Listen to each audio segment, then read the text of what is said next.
Ang ganda ng katawan, laki ng katawan. Dali lang.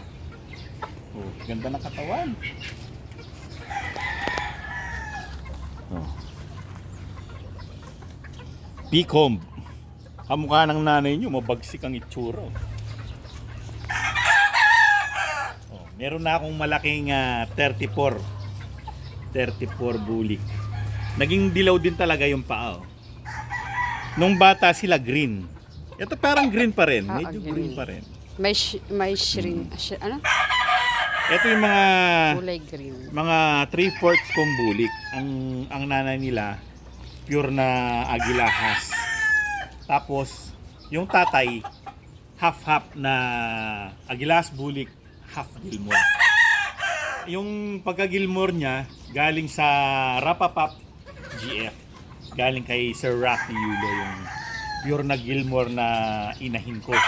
Pero sad to say, yung inahin ko na yun, hindi ko na agapan doon sa tinamaan siya ng, hindi maintindihan kung malaria o na-crop bound siya. Hindi ma-explain kung paano eh.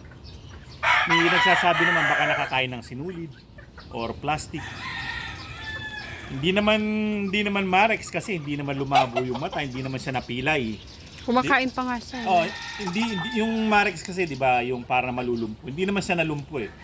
Namutla siya na nangayayat na may crop bound. Lahat na ginawa ko na kung ano ang pwedeng gawin sa kanya pero hindi ko na isalba. So eto yung apo niya. Apo. Pero yung lolo nandiyan pa yan. Oh. Masungit. Yan ang lolo. Pogi ano. Meron na akong malaking 34 bulik. Kaya 34 kasi 3/4 sila. 3/4.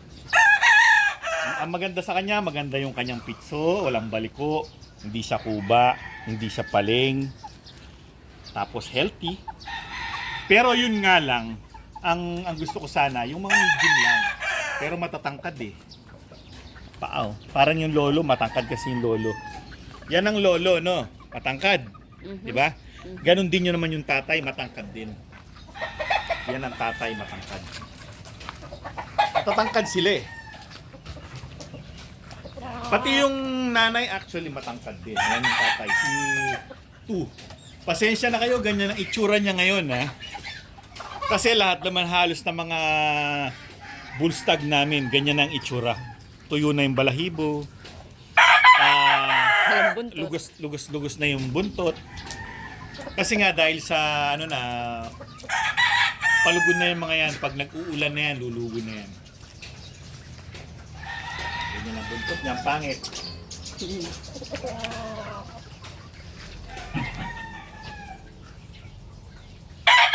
yung anak niya. Anak siya niyan.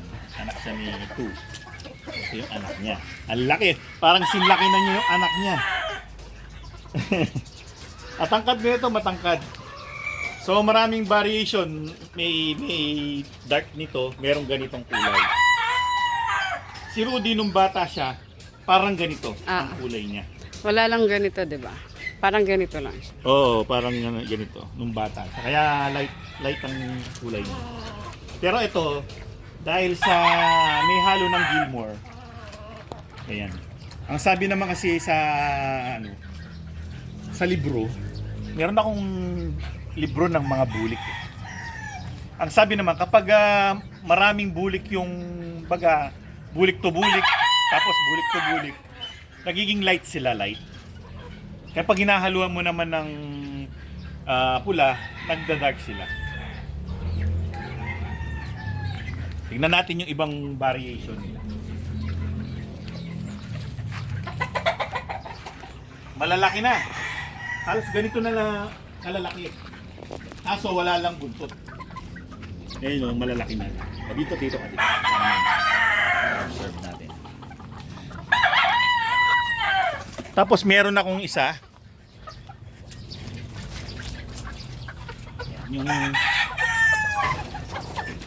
Yan, meron akong isa na light, sobrang light. Pero hindi sa akin yan. Hindi ko palahi yan. Kasing laki nung pinakamalaking 34. Magkasintangkad sila. Pati yung mga dark na bulik magkakasitangkad din. Yan o.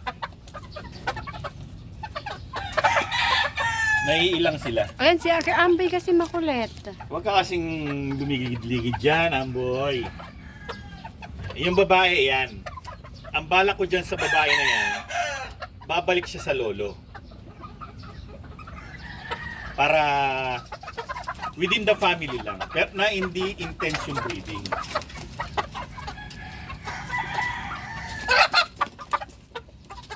Yung mga straight ko magaganda. Oh. Kakulay ng tatay. Kakulay nito. Yan, yung dalawa na yan. Straight comb. Yung mga paa nila dati green. Yan, nag-yellow na. Pero meron pang shimmer ng green. Tapos meron akong maliit. Yan.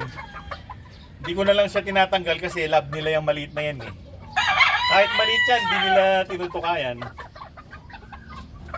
Ay, hindi na naman nila kasing edad yan. Mas bata yan sa kanila.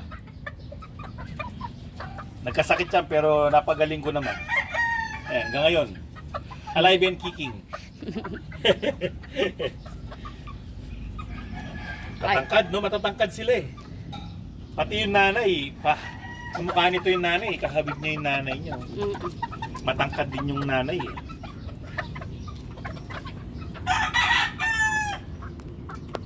Imagine, no? Mga agilahas yan. Oo. Tingnan mo ha, ito yung mga supling. Yung tatay, yung lolo.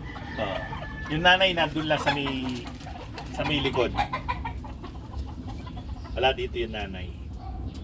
Tapos progeny, syempre. So sila, 4 months old na sila. 4 months old. Tatangkad nga lang sa 4 months old. Matatangkad. Yung mga bulik na mas matatangkad din.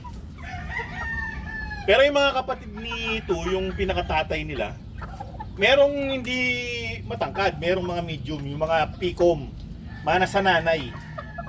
Pero yung mga straight comb, mga high station katulad nito, mana sa bulik side, matatangkad.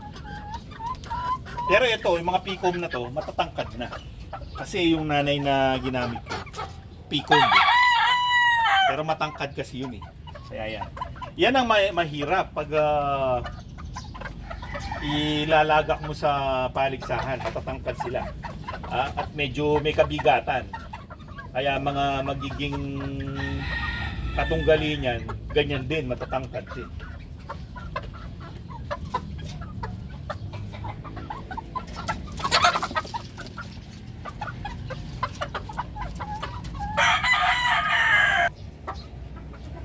So kung mapapansin nyo, ano sila parang one size sila eh, no? Pati yung mga straight comb, matatangkad din. Kasi mas bata naman yan talaga eh. Pero matatangkad pa rin. Pero kung tutuusin, mas bata yan kaysa sa mga to. Matatangkad nga lang, tsaka malalaking bulas nga lang talaga yung mga bulik. Kahit naman si Rudy talagang malaking manok eh. Yan, mga gal. Ordinary lang. Gal gray. Pareho naman ang kinakain niya, pareho na lang din yung iniinom. Iba lang talaga yung lahi nila, malalaki. So, ang gusto ko sana hindi ganong kalalaki, pero nonetheless magaganda pa rin talaga yan. Iba rin naman talaga yung mahaba yung reach. So ayan, kasing ka ano na lang nila, kasing halos kasing edad, pero mas matanda lang yung mga yan. Katulad na. Akala mo parang ano eh, parang pabo to eh. yung hindi natin palahi. Akala mo pabo sa laki. Oh. Ano siya yung paa niya? Langkawag. Oh, ang haba. Ay mga bulik medyo balance eh. So, tingnan niyo naman yung lolo. Malaking manok yan. Pag hinawakan mo, malaking manok siya, mahaba. Yan na yan. Kip-kip kasi yung ano niyan, balahibo eh. Hindi lang siya mabalahibo. Ano lang, semi-semi. Parang sito, ganyan lang din. Hindi sila mabalahibong manok. Ang pula ng ano, no? Pati yung tuhod, no? Healthy kaso, yan. Lagas ang balahibo. Tuyo na, natuyo sa araw. Sabi nga naman dun sa libro, yung mga bulik daw, lalo na yung mga light, madali silang matuyutan ng balahibo kasi kapag mga light colored daw yung mga manok, madaling maluto yung yung balahibo sa araw. Nakatulad niya nila. Yung buntot niya kasi parang light eh. Lalo na to. Yan kalulugon Oo, lang yan. lagi lang ito naglulugon. Bata pa yan, ganyan na yan.